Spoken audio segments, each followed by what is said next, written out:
A lot of my inspiration and a lot of the music that influenced me was, guitar-heavy rock and roll, classic rock kind of stuff. And, I think that's definitely the foundation. And so You were incredibly young. I believe you were only like 7 or 8 when you started playing? Or was that when the band started? Yeah, I started playing guitar when I was 8, and 6 months after I started playing, I started the Steppin Stones. And so it was a pretty immediate thing. But my older brother had a band, from the time I was 5 or 6. So my earliest memories are of me watching my brother's band play. So it was really natural for me to start my band so young. Now let's talk about the album a bit more. It's steeped in classic 70s rock, old school riffs and that classic sound. But live, you stretch the songs out a lot, don't you? You love the old fashioned jam. I do. I think that's like the most exciting part. I think keeping it interesting for myself and then keeping it fun. As someone who plays so many shows and really enjoys the live aspect, playing live shows is my absolute favorite part of music. So it definitely gets interesting.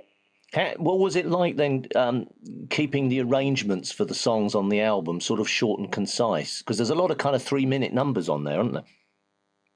Yeah, I mean, we definitely honor the arrangements for a handful of the songs live, but we definitely have our select few that, are begging for a longer solo, in my opinion. So that's why we do. But, I think we definitely trim a lot of the fat for the record, but I'm excited to one day do more of like a live record because I definitely feel like it's two different vibes for sure.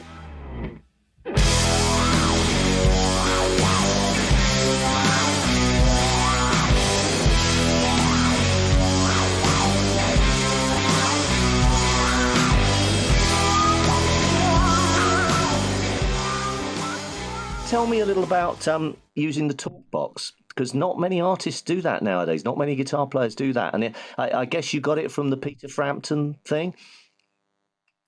Well, yeah, he was definitely a heavy influence. Funny enough, though, I never really learned any Frampton. The band started when I was younger. We were a classic rock cover band. So the talk box songs that I was doing were stemming from like Bon Jovi and Joe Walsh and Aerosmith, but the guy that I was, looking to and the heaviest influence was always Frampton.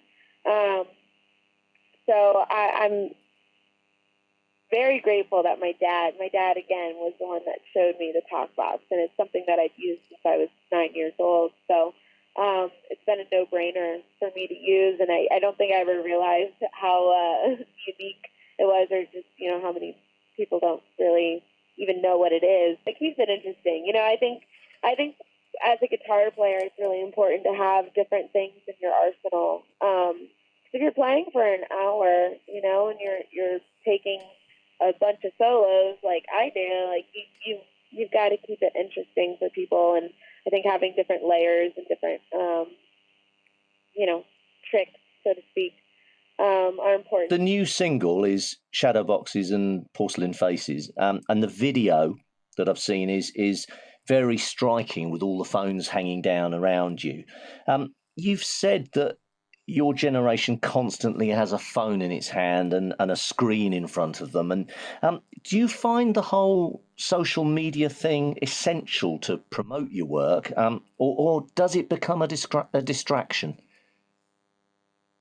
Oh, it is a complete distraction, 100%. I've known it too for such a long time, but it's a necessary evil for what I do, especially, like I say in song, like this day and age, you can't not have a presence.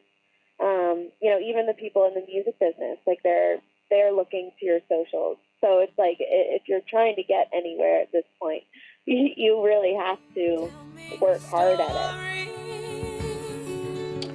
one that I haven't heard. If I'm gonna know you,